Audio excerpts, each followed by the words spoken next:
Buenos días a todos amigos. Vamos a tener una plática de Voces del Frente con nuestro amigo Alexandr Sarokin. El tema que vamos a ver hoy, el tema que vamos a ver hoy es sobre Mariupol y cautivos ucranianos,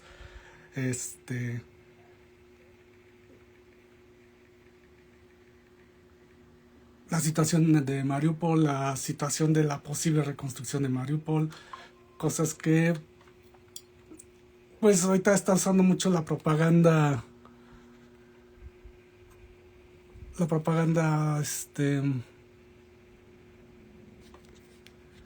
perdón, permítanme, la propaganda rusa.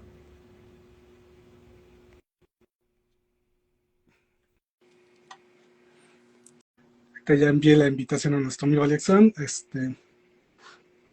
entonces para que se conecte, pero bueno, la intención es esto, eh, hablar de Mariupol, de la situación que pasó, eh, su defensa, los prisioneros que actualmente todavía siguen cautivos eh, por parte de la Federación Rusa, el trato que se les ha dado a estos prisioneros ucranianos, eh,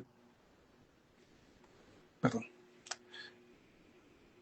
eh, los lineamientos que ha quebrantado la Federación Rusa en cuanto a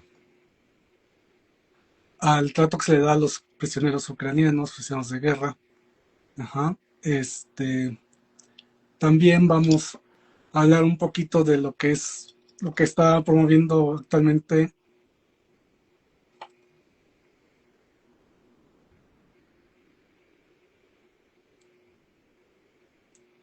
A ver, permítanme.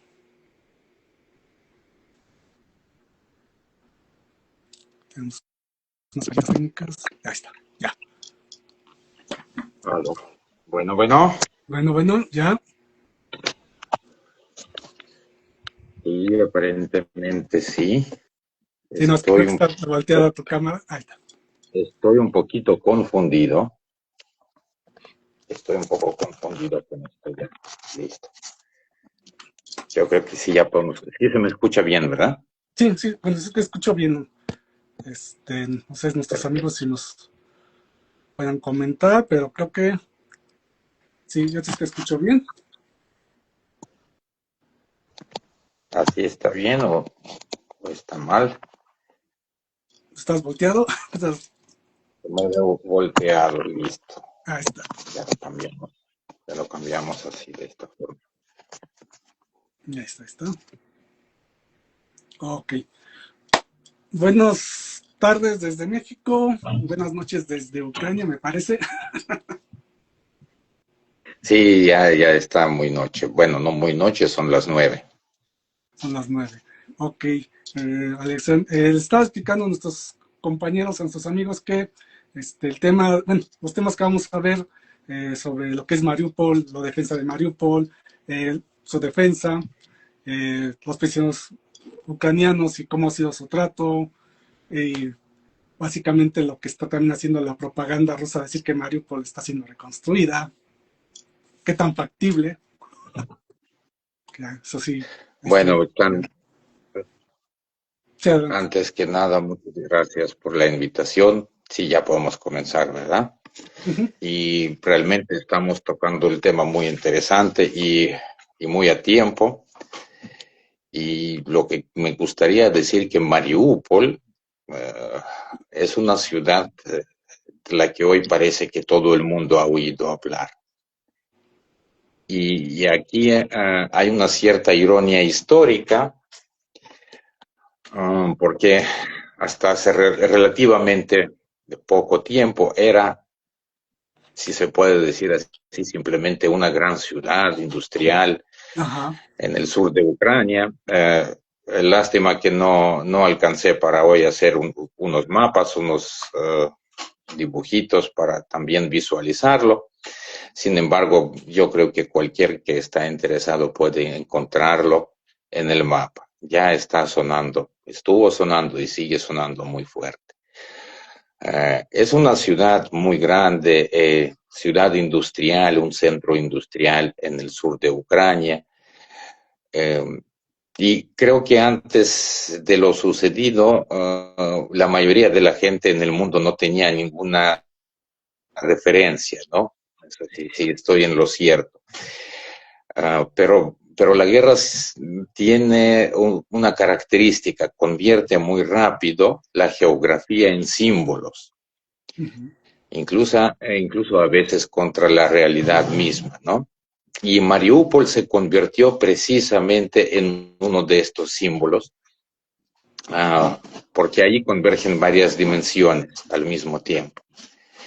En primer lugar, es la forma de guerra contra el entorno urbano, el destino de la población civil bajo un aislamiento total y la naturaleza de, como le digo, de la resistencia organizada que continúa incluso cuando la lógica militar clásica prácticamente deja de funcionar.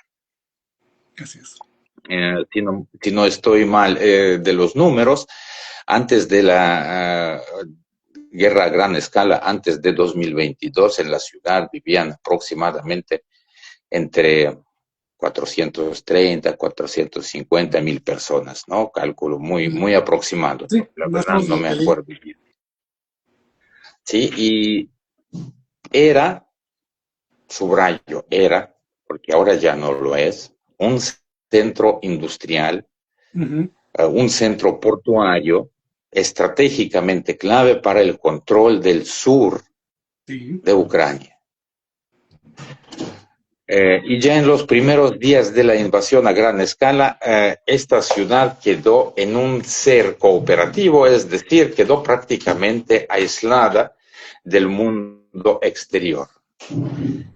Y aquí es importante fijar la terminología desde el inicio, porque esto no fue una batalla urbana convencional, fue realmente lo que en historia, en artes de guerra dice un asedio. Eso sí fue un asedio. Lo curioso que en la propaganda moscovita lo describe como liberación o como operaciones de evacuación, pero si quitamos la retórica, si quitamos esta retórica de la propaganda y nos quedamos con puros hechos, lo que vemos es una imagen completamente distinta. La ciudad fue sometida a bombardeos Ujú. masivos, sistemáticos. Se destruyó la infraestructura crítica y poco a poco desaparecieron las condiciones básicas de la vida, como electricidad, como agua, gas, todo tipo de comunicaciones. Eso, de hecho, vimos en la película 20 días en Mariupol, lo Ajá. está describiendo claramente, claramente.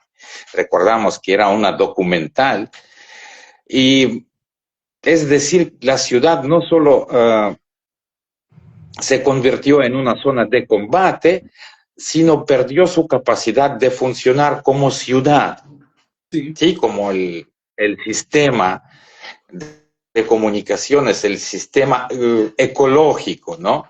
Ujú. Donde vive la gente. Y aquí hay un punto clave que muy frecuentemente se subestima o se simplifica de manera intencional. El patrón de destrucción no fue puntual, sino sistemático. Ahí, en este punto me quiero fijar que era sistemático, no fue ocasional o punto por punto. Bajo los ataques quedaron zonas residenciales, hospitales, escuelas, subestaciones, infraestructura básica.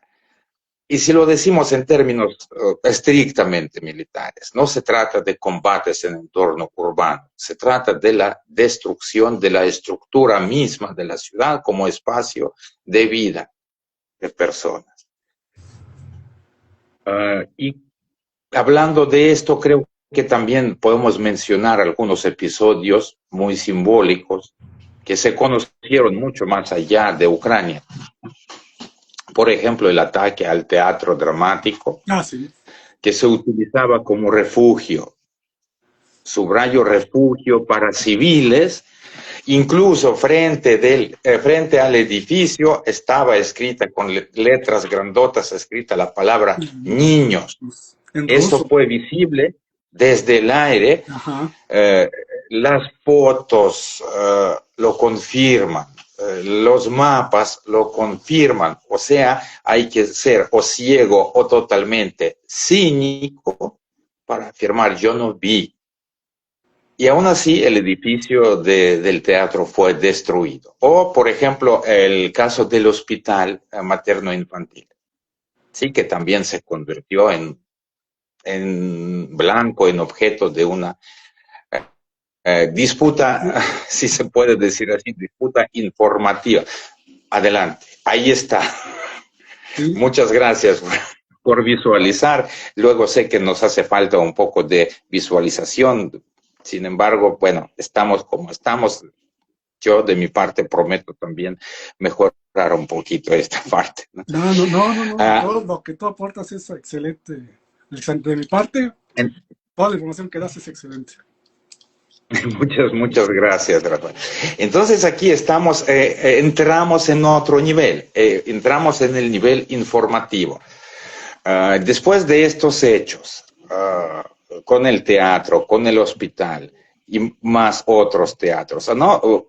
Aparece un patrón, un esquema muy característico de reacción. En lugar de una explicación única, surgen versiones, a veces paralelas, a veces contradictorias, y eso es importante porque cuando existen varias explicaciones incompatibles al mismo tiempo, ya no hablamos de complejidad de la situación. Estamos hablando de un intento de diluir la responsabilidad, ¿no? En términos simples, no explicar, sino confundir. Y funciona perfectamente bien. Funciona, lo podemos ver en comentarios, en redes sociales, etcétera. Y al final, los corredores humanitarios también necesitamos mencionar. Sí, Los corredores humanitarios, sí, ellos fueron anunciados formalmente en varias ocasiones. Eso es un hecho, nadie lo está negando, fueron anunciados. Pero en la práctica, ¿cómo fue? En la práctica la situación fue mucho más compleja. Parte de las rutas no funcionaron o fueron interrumpidas. Uh, las evacuaciones se realizaron bajo alto riesgo, incluyendo bombardeos. Parte de la población fue trasladada no hacia el territorio controlado por Ucrania, como debería de ser, sino hacia Rusia o hacia zonas ocupadas. También es punto clave. Es decir, el mecanismo de evacuación existía, pero no era estable, no garantizaba ni seguro para toda la población de la ciudad. En muchas ocasiones fue simplemente secuestro, estamos hablando, ¿no? De secuestros o incluso campos de filtración que también han existido, que también es un hecho confirmado. Y al final, ¿qué obtenemos? Obtenemos una imagen clara y al mismo tiempo muy dura, muy cruel. Una ciudad de más de 400, casi 500,000 habitantes queda completamente rodeada bajo bombardeos sistemáticos, con infraestructura destruida, con canales de evacuación funcionales parcialmente, si se puede decir que funcionales. Esto es lo que convierte a Mariupol en uno de los ejemplos más elocuentes, más representativos de asedio urbano moderno en Europa, en el siglo XXI, y no como metáfora, sino como una condición militar social real. Es un hecho. sí, sí, sí. Yo había leído que previamente Mariupol de Tomos hubo algunos movimientos prorrusos, ¿no? Que incluso ya al momento del asedio empezaron a levantarse también para que esto favoreció también precisamente a que se quedara más encerrada Mariupol, ¿no? Es absolutamente lógica. La situación en una ciudad de población de casi medio millón de personas, para empezar, ninguna sociedad es homogénea. Ajá, claro. Evidentemente, sí, había personas que apoyaron, también recordamos la Segunda Guerra Mundial, ¿no? En los territorios ocupados había gente que apoyó la llegada a los nazis, a los alemanes, Ujú. pensando que ellos serán mejor que los soviéticos y viceversa. Aquí también no veo por qué puede ser de otra manera. Sí, no, o De sea, hecho se trata, ¿no? La democracia. exacto, o sea, tampoco estaba, o sea, para que no se vayan con ese de que no, es que la liberal, no, espera. O sea, como en todos lados, hay unos que están a favor y otros que están en contra. Y eso se ve en Claro, todos lados. Pero no necesariamente quiere decir que esto claro. sea la mayoría, son grupos que aprovecharon la Si fuera situación. la mayoría, si fuera No, la mayoría, esta guerra ni se hubiera comenzado. exacto, El punto, exactamente. el punto principal que la mayoría no fue. Muy bonita la bandera, de hecho, Ah, detrás. Está muy bonita, con el símbolo de infantería amarilla. Listo. sí, Entonces, podríamos entonces pasar a la siguiente parte, ¿no? De nuestro encuentro, de nuestra plática de hoy. De hecho, se me olvidó a saludar a los que nos están viendo, uh, agradecerles por integrarse a la plática. Comenten, por favor, escriban. Ya veo que nos están viendo desde Lviv, Dani. Muchos saludos de la ciudad de Lviv, que también se está sufriendo últimamente sí. bombardeos. Ahora, ¿de qué nos toca hablar ahorita? Bueno, aquí la defensa que hubo entre los que destaca, pues fue el regimiento Azov. A ver, Regimiento Azov, oh, mi tema favorito. a ver. Creo que mi tema favorito. El regimiento Azov actualmente un cuerpo prácticamente transformado en un cuerpo militar. Ujú. Empezó desde un batallón y ahora se transformó a un cuerpo. Es fantástica su historia, es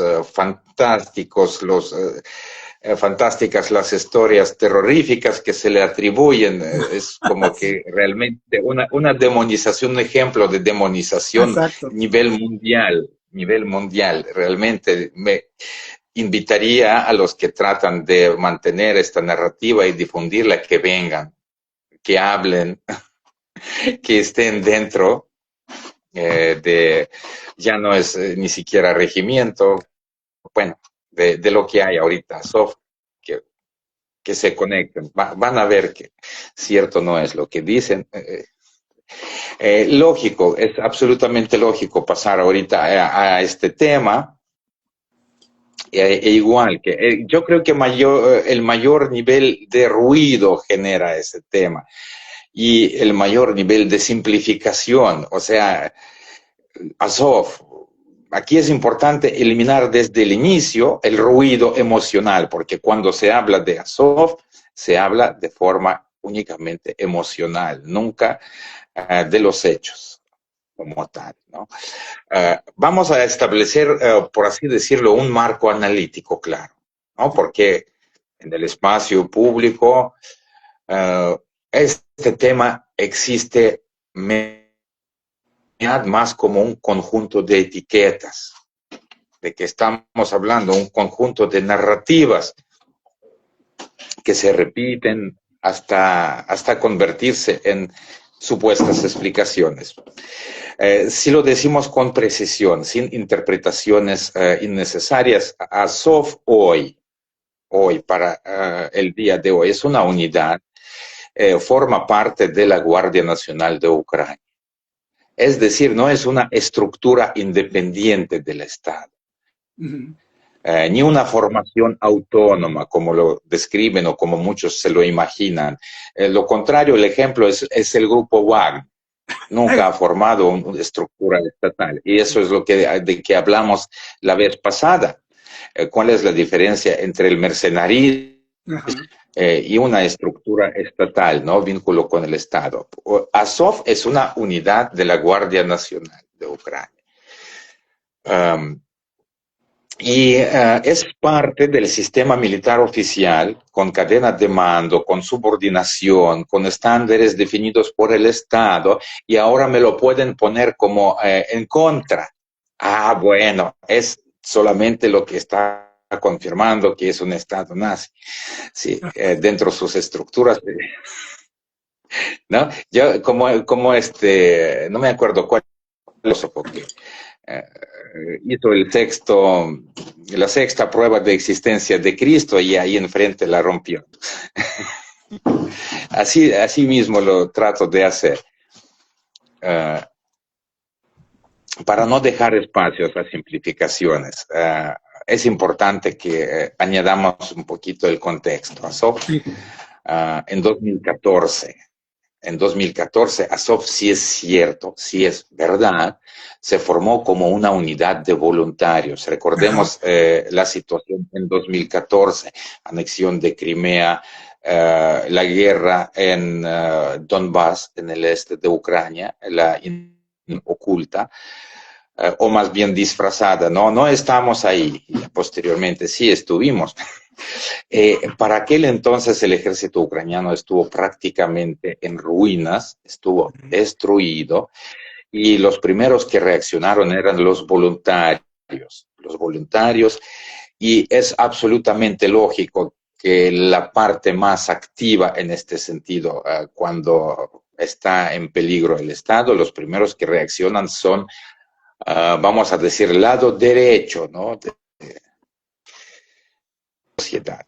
Sí, aquel entonces en Azov sí es cierto que había gente con, ¿cómo le puedo decir?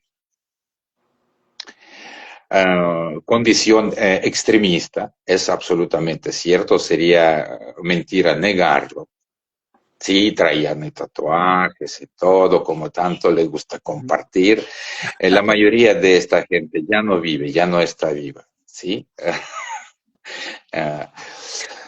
Fue un periodo, vamos a decir, en el que el Estado ucraniano estaba reconstruyendo sus capacidades de defensa, pero de manera urgente. Y obviamente en este proceso surgieron varias iniciativas voluntarias. Y como en cualquier guerra, en su fase inicial, había personas con perfiles diferentes, con ideas distintas biografías. Es la complejidad normal de una capa, vamos a decir, militar de aquel entonces, y no necesariamente en Ucrania. En Rusia de por sí sigue hasta el momento. Entonces, lo más importante, lo que pasó después, es una complejidad, vamos a decir, natural de esta etapa caótica. Es lo mismo que tratar de arreglar el carro, el motor, mientras esté en movimiento. Pero lo importante que pasó después, en el caso de Azov, ocurrió lo siguiente: la unidad pasó, primero el batallón, posteriormente el regimiento, pasó por un proceso de ¿cómo se dice? Institucionalización, legalización. Se integró en la Guardia Nacional, fue incorporado a las fuerzas regulares del Estado. Por lo tanto, pasó por estandarización. Las personas que formaban parte con perfiles, vamos a decir, de extrema derecha, obviamente fueron filtrados, no se aceptaron. O sea, prácticamente lo que sí podría ser un pequeño grupo de voluntarios que incluía perfil derechista, pasando el proceso de institucionalización ya no. Fue un filtro. Sin este filtro es imposible absolutamente realizar esta incorporación en el sistema militar de cualquier estado. Este es el punto clave. y prácticamente siempre este momento se omite, se oculta, se calla en los debates públicos o en Internet. Porque simplemente este hecho rompe la narrativa, rompe esta narrativa simplificada. Todos dicen batallón Azov o a veces regimiento Azov, sin saber o sin querer decir que ya forma parte, ya se integró en el sistema militar oficial, formal. Y es un proceso clásico de etiquetado que diario vivimos. Una realidad compleja, con múltiples capas de realidad. Se reduce a una sola palabra, cargada emocionalmente, porque la palabra nazi sí tiene una carga emocional muy fuerte para Sí. todos. Esta palabra cumple tres funciones al mismo tiempo. Primero, es muy fácil de recordar. Segundo, genera una reacción emocional, pero inmediatamente. Nazi, ¡oh! Y sobre todo, no requiere explicaciones adicionales. Nazi. Listo, ya, malísimo.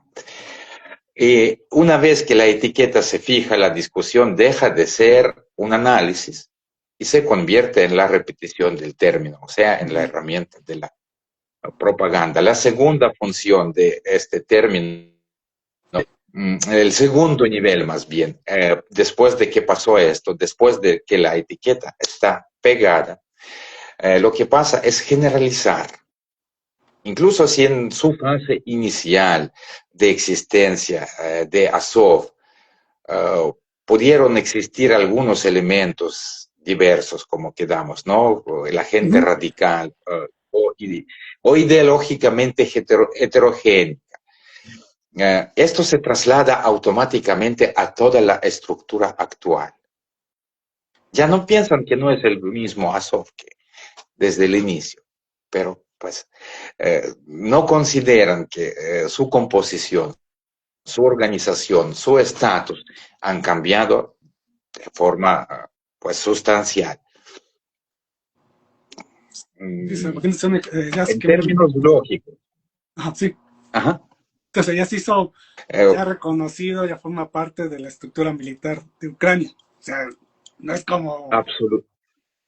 A nadie le importa, son nazis. Sí, pero bueno, es que fíjate, o sea, empieza con una fuerza no regulada, ¿no? Sí, con un destacamento. Un Que como, destacamento. es una cosa que yo no sé, yo leyendo y todo, y a ver, eso me da si estoy bien o mal, que pasa en todos los países, ¿no? Siempre surgen algunos grupos que tienen ciertas ideas radicales, que forman sus batallones. Bueno, aquí en México no sé si sea, bueno, el ejemplo del ejército zapatista, que buscaba la mejora en Chiapas. Podríamos sí verlo así, pero desde otro lado.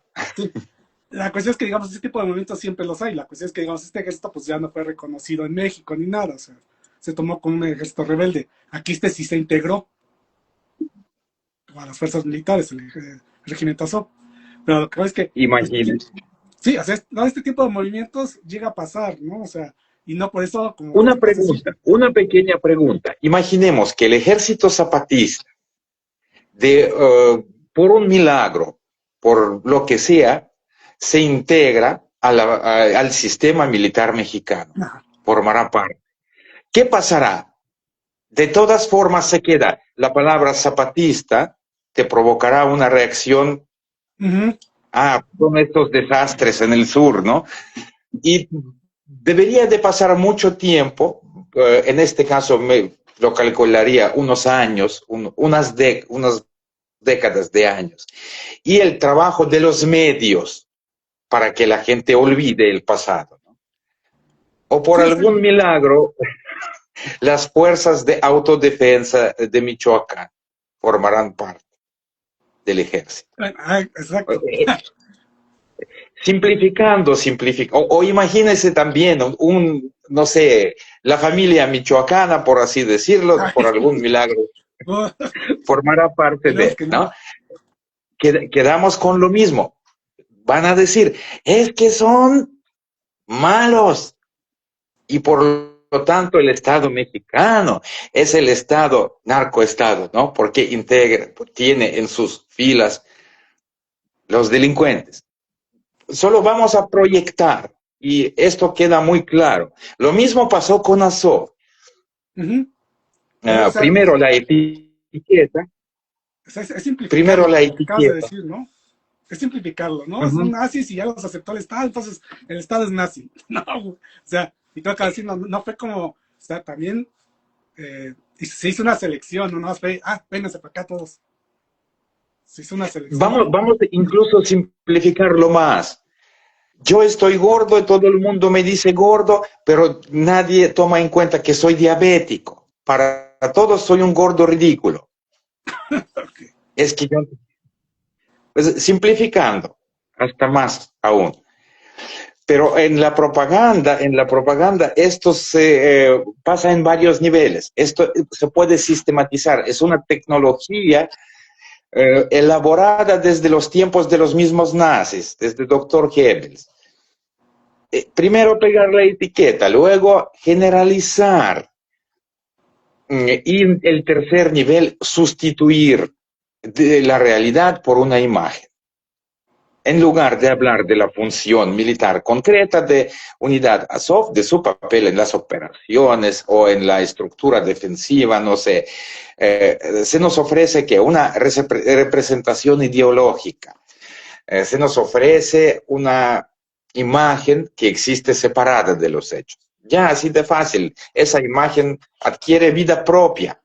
Los fantasmas obtienen la carne, los huesos empiezan a existir en realidad en el terreno. Y ahora sí, hablando en serio, la situación en Mariupol y la función de Azov dentro de Mariupol es mucho más concreta, mucho menos abstracta. Azov, en este contexto, ahí sí me gustaría hablar no de los fantasmas, sino de los hechos concretos. Azov en ese contexto cumplía una función estrictamente militar, no Uh-huh. ideológica, no ideológica. En condiciones, recordemos, de asedio total de la ciudad. Y uno de los elementos centrales de esta defensa fue la planta de Azovstal. Uh-huh. Es un complejo industrial enorme que se Sí. convirtió, como todos se acuerdan, en el último gran punto fortificado de esta defensa. Y ahí las fuerzas ucranianas, incluyendo a los combatientes de Azov, mantuvieron posesiones durante un periodo muy prolongado. Uh-huh. Incluso después de que la ciudad prácticamente ya había perdido en gran medida su capacidad, ya no servía para nada, se encontraba prácticamente aislada y, y esto no es una metáfora, ¿no? Es un hecho cronológico. La Uh-huh. defensa se mantuvo durante semanas en condiciones de cerco total. Aquí tenemos un comentario. Muchas gracias por el comentario.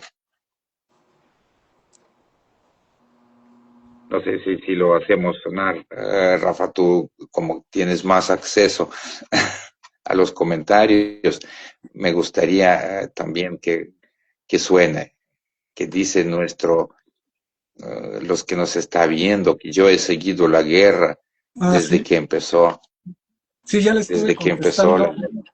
Sí, es que tiene interés de viajar a Ucrania. Ya le expliqué, para no desviarnos tanto del tema. Pero le contesté por aquí. Muchísimas gracias por el comentario. De cualquier forma, eso nos mantiene vivos. Por favor, vean, comenten, discutan, incluso si no están de acuerdo, o más bien cuando no están de acuerdo, participen más. Estamos aquí para dar la cara, para contestar de forma transparente, sin negar los hechos, pero tampoco para difundir las etiquetas de la propaganda. Sí, sí, Y regresando al tema. Ajá, dígame sí, usted. aprovechando esa parte. Aquí lo que nos interesa es compartir los hechos. Podemos decir la verdad, pero vamos a ver qué son los hechos. Porque la gente va a decir, no, pero es que información hay mucha, y eso es lo bueno, que hay mucha. Si tienen cuestionarnos, adelante. no nos oponemos ni nada, ni tampoco se trata de que nos ensalcen de lo que estamos diciendo. Es un espacio donde queremos compartir la información que tenemos, los hechos. Yo sé que Alexander no quiere que lo catalogue como experto, pero de que tiene más información que yo, sí tiene más. Entonces, pues, Bueno, es lo que vamos. queremos, compartir nuestra A información. veces es que sí, realmente me gustaría que la gente que hace comentarios agresivos, que pone las caritas riéndose viendo los bombardeos en Ucrania, esta gente invitamos a participar en nuestras conferencias, no, con toda seriedad, que exponga su punto de vista. Es- Como dijimos desde el inicio, se trata de la democracia. No, no se trata de callar una opinión, sino se trata de que esta opinión sea argumentada.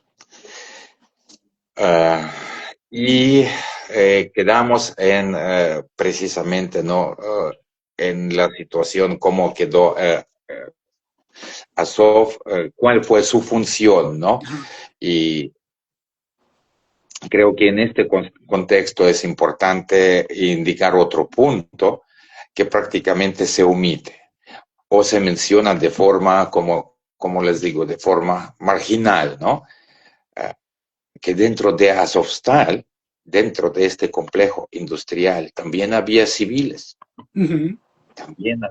civiles, pero de esto nadie quiere hablar de otro lado, ¿no? Y parte de los esfuerzos, estos esfuerzos defensivos, no solo se centraban en mantener las posiciones, vamos a decir, sino también garantizar la supervivencia um, y evacuación, aunque sea eventual, de esas personas que se encontraban allá en condiciones extremadamente difíciles.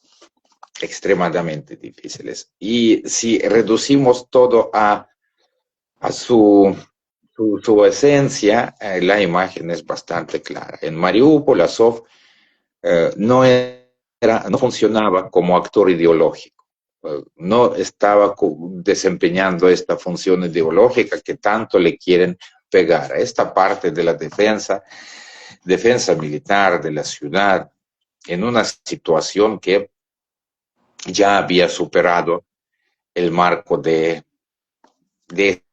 este escenario bélico convencional. Y quizá el problema principal no es que se hable de Azov. El problema es que muchas veces se habla de él a través de las etiquetas, etiquetas prefabricadas. Y las etiquetas para la mayoría de nosotros sustituyen el análisis. Y una etiqueta es, por muy cómoda que sea, nunca es una explicación. Ya, ¿cuántas veces nos ha pasado, no? Explica por qué son nazis. No es que vi la foto, mira, ahí está con su tatuaje. El tatuaje, exacto. No, es simplemente una forma de evitar la explicación, evitarla. Um, yo creo que este tema podemos considerarla, no sé, temporalmente cerrada o explicada, o no sé si debatimos algún otro aspecto de eso. Bueno, creo que sí lo abarcaste todo, porque tenemos que considerar que el regimiento Azov, digo, te dije, me hiciste estudiar, me puse a estudiar. Este, es que mis respetos, porque hasta lo último, ya defendiendo a los ciudadanos, ayudando a las labores de evacuación, que eran frustrantes porque supuestamente sí, y a la hora de la hora pues, era en medio de bombardeo, que supuestamente no iba a haber. Este, y la ruta, ¿no? La ruta era básicamente era más hacia Rusia, o sea, se buscaba que las rutas de evacuación fueran a otros, algo más neutral, digamos, ¿no? Pero no, hacia Tiene Rusia. salida, pero la salida a la trampa, ¿no? Exacto, sí, sí, sí, directo a la trampa. Entonces, y ellos aguantaron hasta lo último, o sea, me acuerdo estuve viendo un documental de su rendición, porque no, pues es que ya, o sea, ya no había piedra sobre piedra, no tenían agua, no había nada, no había comida, entonces pues ya no les quedó de otra, y pues la ciudad había sido arrasada. Sí, realmente sí Entonces, es. eh, precisamente, y ahí vamos a ese punto, porque entonces estas personas que fueron hacia los corredores humanitarios, que iban hacia Rusia, ¿qué pasó con ellos? ¿Les hicieron prisioneros o qué pasó? Igual que pasó con el regimiento Azov. Bueno, al final, ¿qué ha pasado con la gente de ahí que estuvo ahí? ah, Otra vez, ¿me podría repetir Así, la pregunta? ¿qué Porque sucedió con las se personas cortó. que estuvieron durante Mariupol, que fueron tomados como prisioneros o se les respetaron sus derechos? O... Con esta gente que pasó al territorio ruso, que fue supuestamente evacuada. Uh, bueno, ahí sí como que es difícil porque entramos en su mayoría, entramos a una tierra incógnita, entramos a una tierra incógnita y realmente hay muy poca información comprobada por una sencilla razón. Dentro de Rusia y dentro de los territorios ocupados es muy difícil el acceso. Ujú. Entonces se sabe muy poco de qué ha pasado a esta gente, muy pocos lograron salir de allá. Los que lograron salir no necesariamente, no específicamente de la ciudad de Mariupol, pero los cautivos, los prisioneros de guerra, ya vimos en qué estado regresan, pero en este caso también, hablando, ¿no?, de los prisioneros de guerra, hablar no dentro del marco emocional, Ujú. sino del marco de los hechos, porque las emociones ni en la historia ni en la sociología no nos llevan a nada bueno, ¿no? Simplemente minimizan, simplifican y etiquetan, y eso precisamente lo que queremos evitar. Existen organizaciones internacionales, existen organizaciones nacionales como Cruz Roja, como Human Rights Watch, como Ujú. Naciones Unidas, aunque muchos se van a oponer de que estos no sirven, pues sea como sea, pero por el momento son las únicas que hay. Es como decir que el sistema judicial en tal país es corrupto, por eso voy a matar, voy a cometer crímenes. Eso no me da derecho de cometer crímenes, aunque sepa que el sistema es corrupto. Por tal momento, el sistema existente, de forma buena o mala, pero funciona. Es un cierto límite, es un cierto control. Cuando aparezca algo mejor, perfecto, muchas gracias. Mientras no, pues usamos las que hay. Es Eh, mi opinión. sí, no, digo, yo de mi parte lo que diría es, sí, o sea, y yo lo he escuchado también de gente, ya es que hacemos nuestras expresiones públicas y nos acercan y ¿por qué no hacen eso? Mira, como sea que fuese, estas instituciones al final del día sirven como testigos, pueden guardar la documentación para el juicio. Uno quisiera que se fuera y además lo agarras y lo metes a la cárcel, ¿no?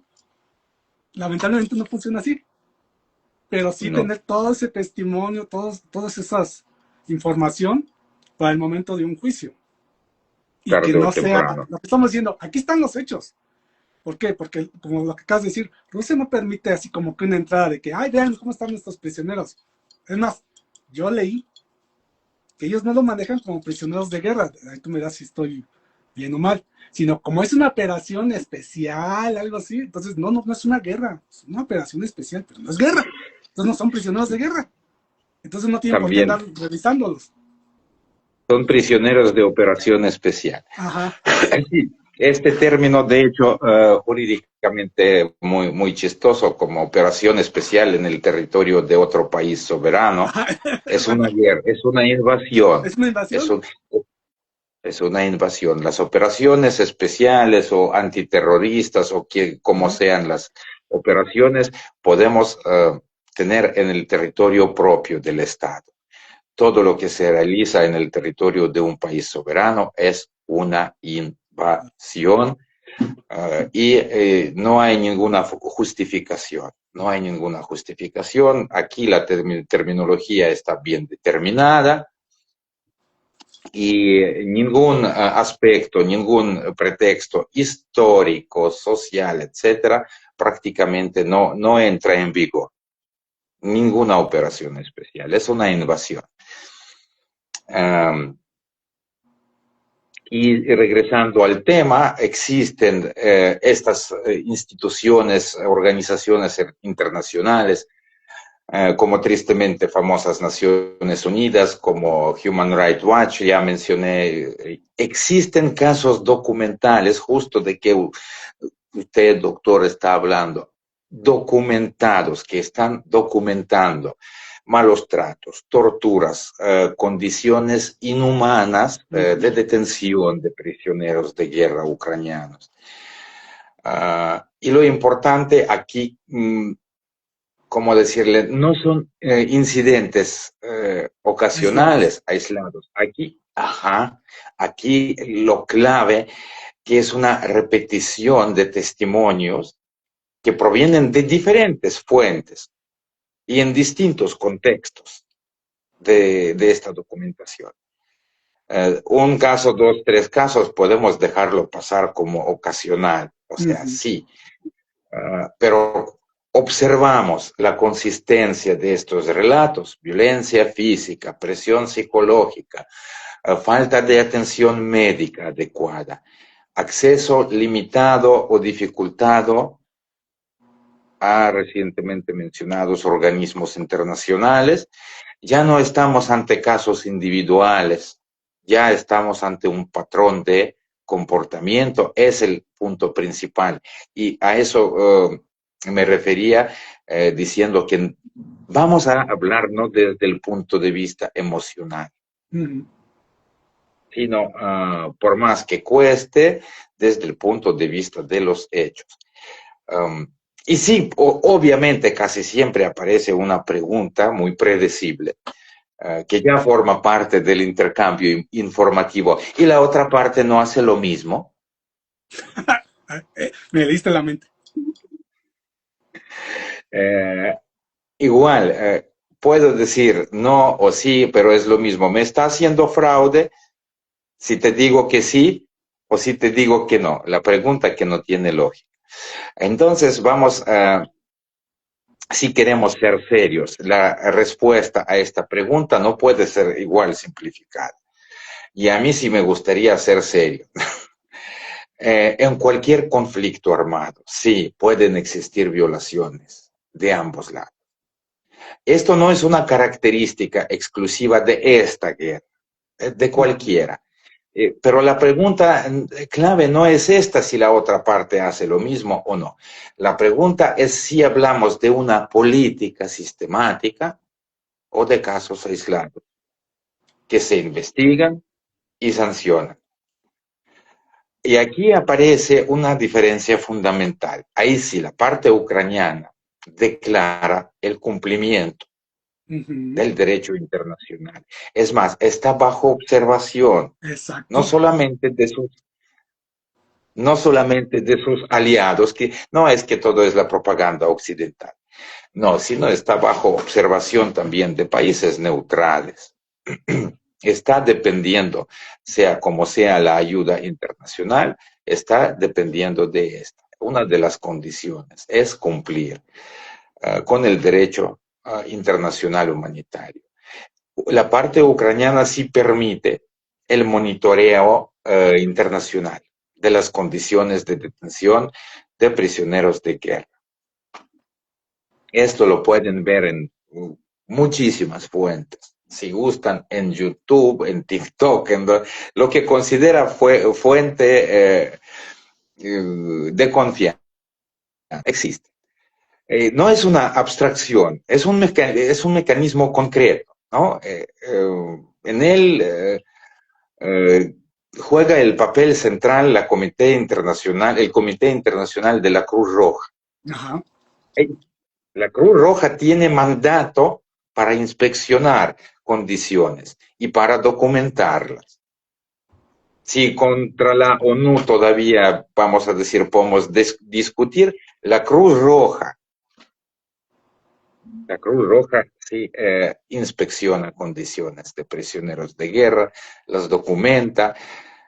No significa nuevamente que el sistema es perfecto, no, es una guerra, en una guerra no existen sistemas perfectos, pero sí significa algo distinto.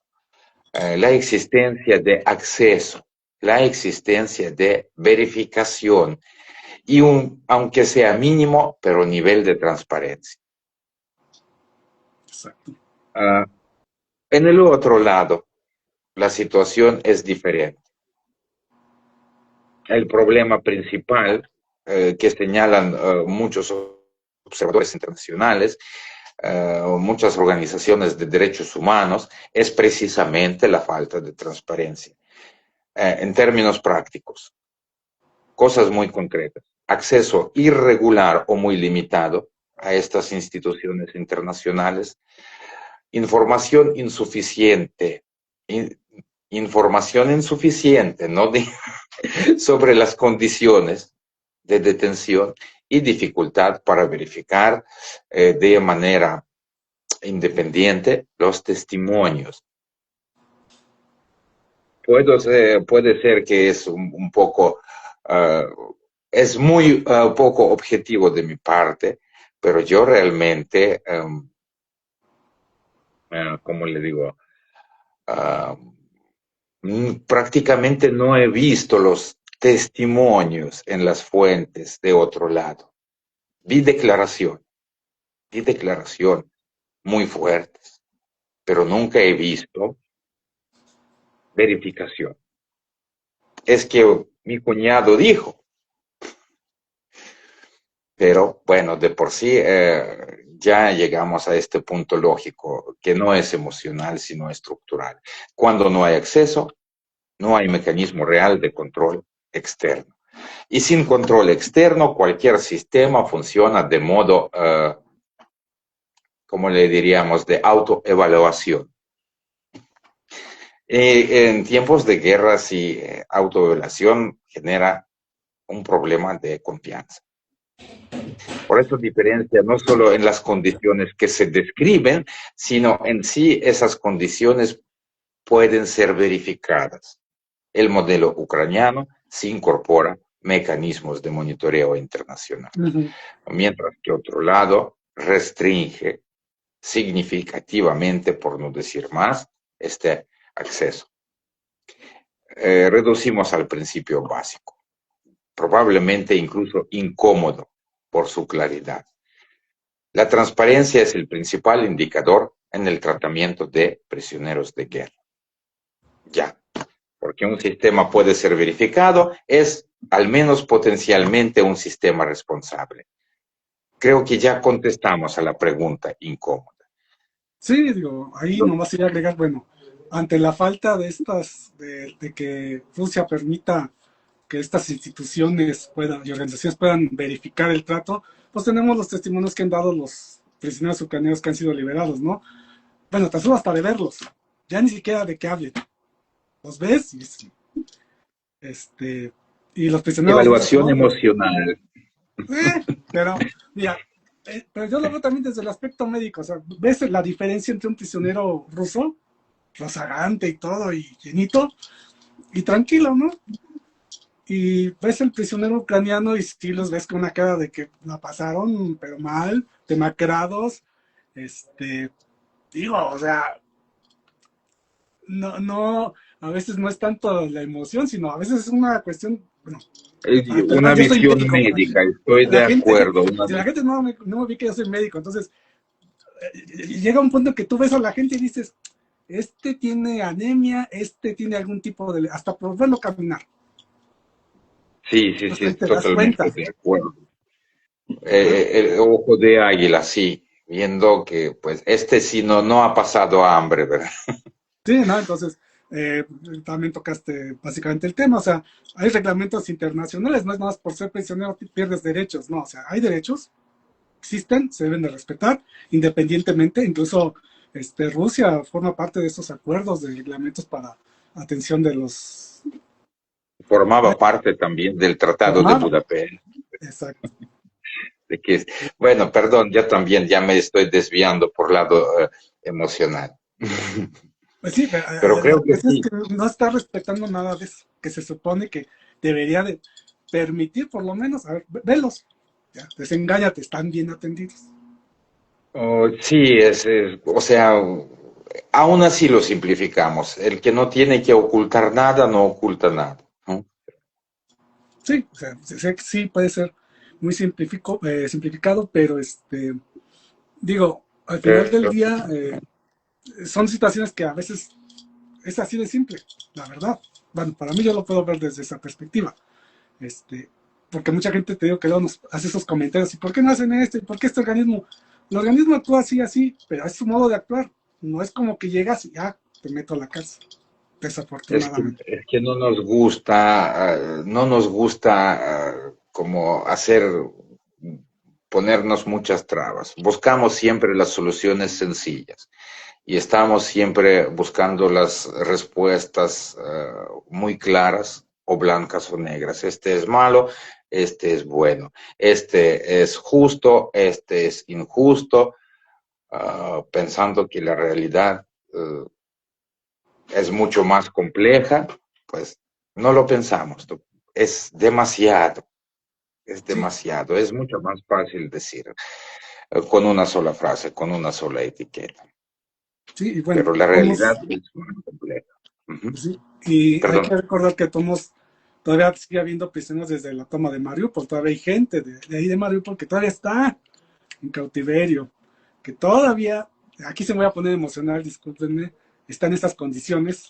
Les digo, yo para mí, yo desde que los veo, y yo, ahorita tú lo sabes, yo llevo tiempo leyendo información casi de diario, entonces, pues es muy triste. No se puede hablar sin emoción, sí. Ujú.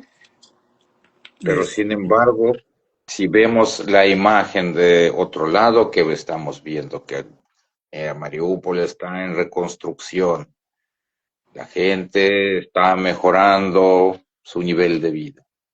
Si vamos a ver las noticias rusas, si vamos Ah, a bueno, ver las noticias rusas, no, necesitamos investigar ambos lados. Sí, es una condición indispensable para ser un poco realistas y menos emocionales. Y si hoy Mariupol se encuentra bajo ocupación, es un hecho. Y esto no es un detalle técnico, es una condición básica, vamos a decir, ¿no? Eh, no podemos hablar sobre reconstrucción de Mariupol sin volverlo automáticamente incompleto. La reconstrucción de Mariupol que mencioné, necesitamos también levantar esta cuestión, porque sí está saliendo frecuentemente en los medios, pero los que están aquí, los que viven aquí, los que toda su vida han vivido aquí, que ven la realidad y vieron las ciudades como dejaron los rusos Avdiivka, Bakhmut y Mariupol, uh, van a decir que aquí no estamos hablando de una reconstrucción de posguerra. Es otro tema interesante y yo creo que sí la podemos tomar, si me permite.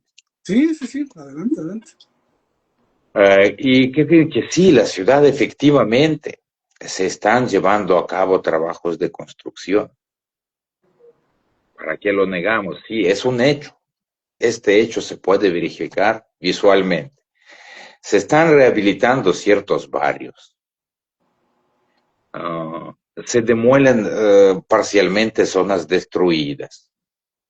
Se construyen incluso nuevos complejos habitacionales en algunos casos, de forma rápida, intensa, y vamos, al nivel superficial puede parecer que sí, un regreso rápido a la vida normal. Sí, para qué lo negamos, ¿no? Una señal de estabilización o normalización. Llegaron, tomaron el territorio, sí hubo una condición inevitable ciertas destrucciones, pero mire, lo estamos acomodando, la gente empieza a regresar a su vida normal, pero aquí es donde empieza lo que normalmente no aparece en esta descripción, porque la reconstrucción en Mariupol no ocurre bajo un control neutral o internacional. Igual, vamos a abstraernos de lo emocional y regresamos a lo seco. La reconstrucción, aunque sea la reconstrucción mínima, pero ella está realizando bajo un control político, control militar, control administrativo total de una sola parte. Y recordemos lo que dijiste desde el inicio, ¿no? Que había varias capas de población en Mariupol. Salían los prorrusos, los proucranianos, hubo manifestaciones. Esto cambia por completo la naturaleza de lo que llamamos reconstrucción, porque reconstruir no es solo cemento, no son solo fachadas o, no sé, carreteras. En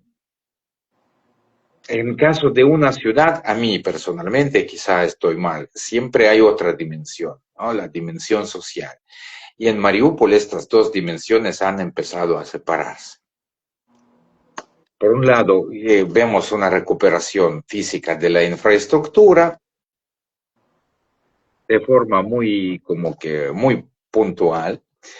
Sin embargo, hay. Y al mismo tiempo aparecen y se desarrollan procesos que son mucho más difíciles de observar visualmente, pero tienen consecuencias mucho más profundas a largo plazo. Son cambios de la composición demográfica, el desplazamiento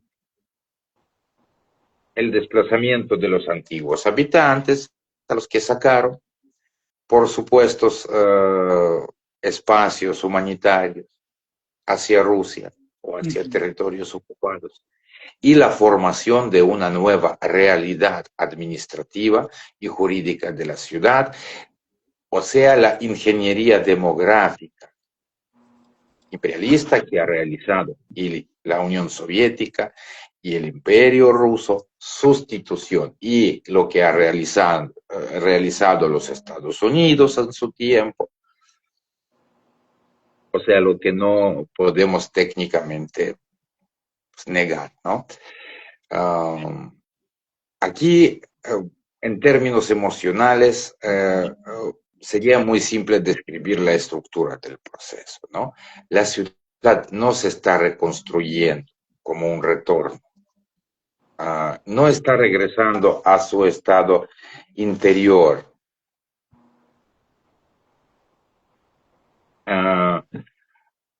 Está reorganizando totalmente la ciudad con un nuevo sistema de gestión, con una nueva población. O sea, Mariupol ya no es Mariupol como ha sido antes.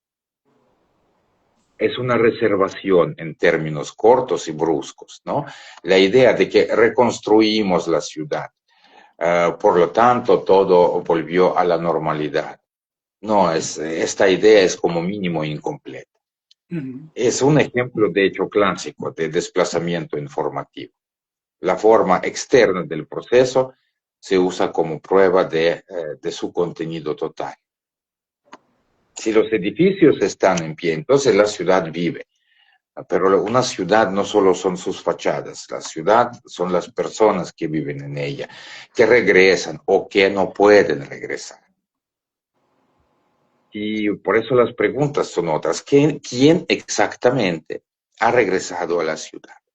¿En qué condición? ¿Existe realmente la posibilidad de retorno para quienes se fueron en 2022?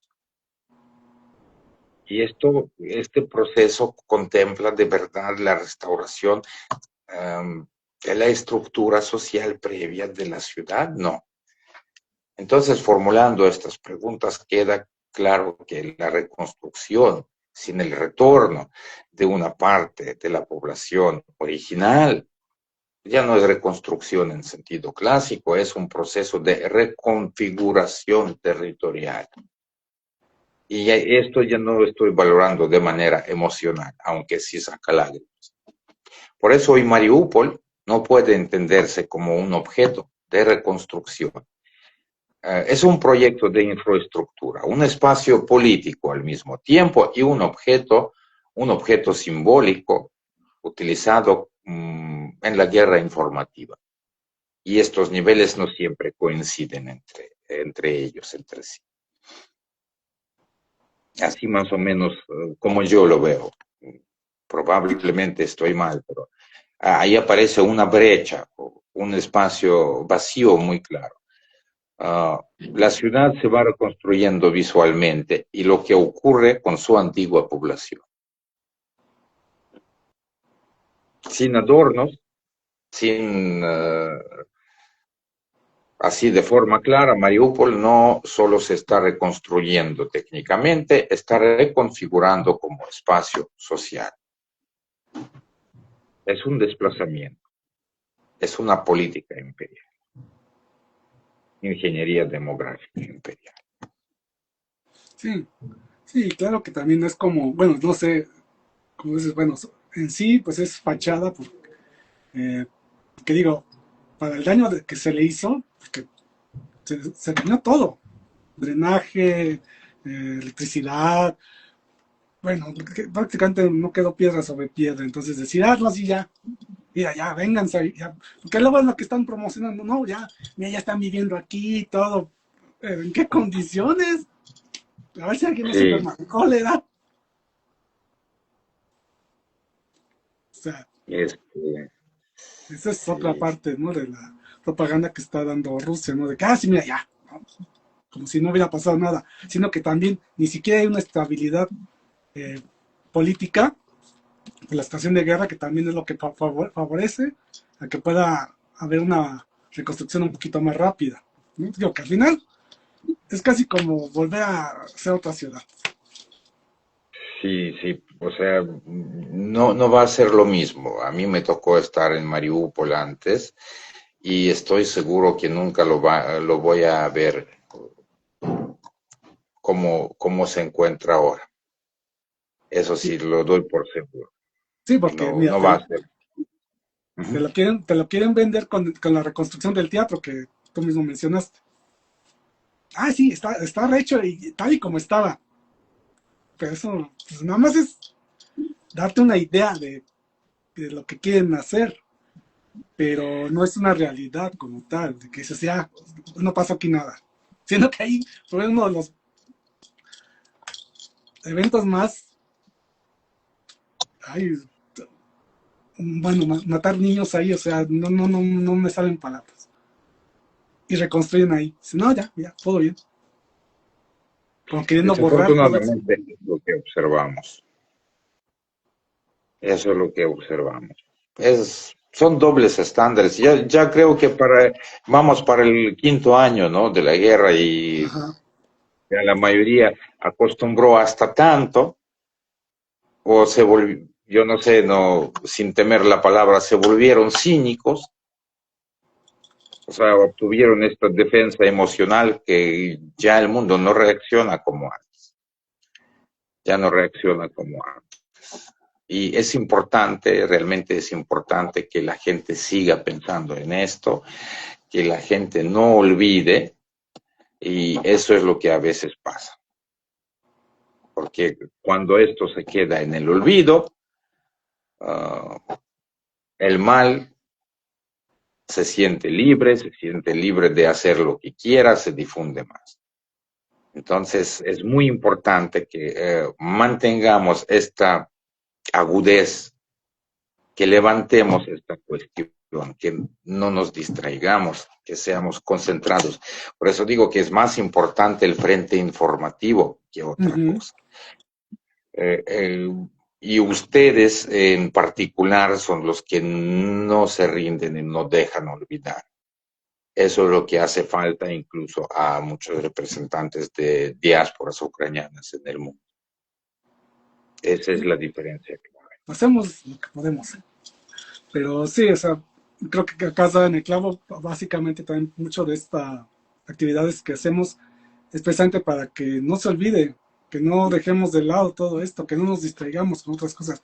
Sí, hay otras situaciones, claro, pero no perder de vista, eh, por decir ahorita, ¿no? Lo que están diciendo que pasa en Irán y todo eso. Pues, oye, pues es que esas cosas han estado también pasando en Ucrania. Digo, yo no sé por qué Como, se escandalizan si eso ha estado pasando desde hace años. Y no, sí, no lo estaba, minimizo, pero sí hay no que, es, no es el hecho no es el hecho de ayer, ¿no? ajá, Ya, ya todo esto podríamos tener contemplado. Bueno, por eso estamos viviendo en tiempos interesantes. Si me permite también una dosis de cinismo. Estamos viviendo en tiempos interesantes. Habrá algo que decir. Tenemos un perdón, tenemos una pregunta. a No ver, sé si me apoyas, por favor. a ver, ¿cómo estás para ti? Bueno, como básicamente acabamos con los temas, vamos a tomar esta preguntita. ¿Qué tips para poder defender la identidad e historia ucraniana en ambientes académicos homogéneos y cegados por narrativas del Kremlin? Antes que nada, aprender. Como para todo, leer, leer, leer, aprender. En primer lugar, muchas gracias, de hecho, por la pregunta.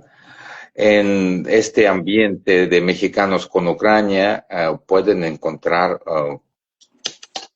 mucha información precisamente de ese tipo. Y sobre la violación del Tratado de Budapest y sobre otras cosas.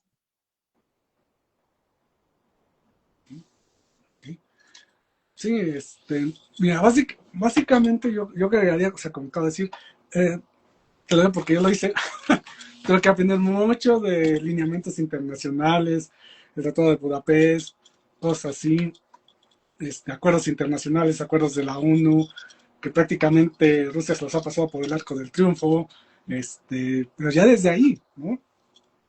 Tan solo y sencillamente la cuestión de la soberanía de cada país, ¿no? Lo que decíamos en un principio, que Rusia lo maneja como una operación especial, siendo que, bueno, pues operación especial, pero en tu país, ya cuando te metes en, no te es una invasión, ya hazle como quieras, ya es una guerra. Desde ahí, Sí, sí, empezando por ahí, existen varias formas. No hay un tips como tal para combatir. El único tips que podría dar, el único consejo, no pelear, no discutir, realmente no discutir con el que no tiene sentido discutir. Yo creo que desde esto deberíamos de haber empezado, no dispersar las fuerzas, ni físicas ni emocionales, porque la mayoría no discute para saber la verdad, ni vamos a convencerlos. Creo que es el primer y único consejo que podría dar. En lo demás todo se aprende, en lo demás todo podemos aprender y memorizar y dar como argumentos. Pero en primer lugar, no discutir con los burros. Disculpe la palabra. pobrecitos burros. Este, sí, no, no, o sea, estoy de acuerdo. Básicamente, mira, porque va a llegar un punto en que a la gente no la va a sacar de esa idea. No la va a sacar. O sea, con todos los argumentos que tú le des. Y lo que llega a pasar es más bien que empieza a agredirte. Porque sabe que ya no tiene argumentos. Ya tú le mostraste todo. Mira, aquí está el Tratado de Budapest, aquí está el tratado que se hizo con las Naciones Unidas, el desarme que Perdón, hubo, que se comprometieron. una disculpa, me tengo que retirar. Ok, Hay una sí, urgencia. ok. Bueno, pues Muchísimas gracias aquí por la damos, no, pues invitación. gracias a ti. Aquí damos por terminado y nos vemos próximamente. Slava Muchas Ukraini. gracias, nos estamos viendo. Героям слава.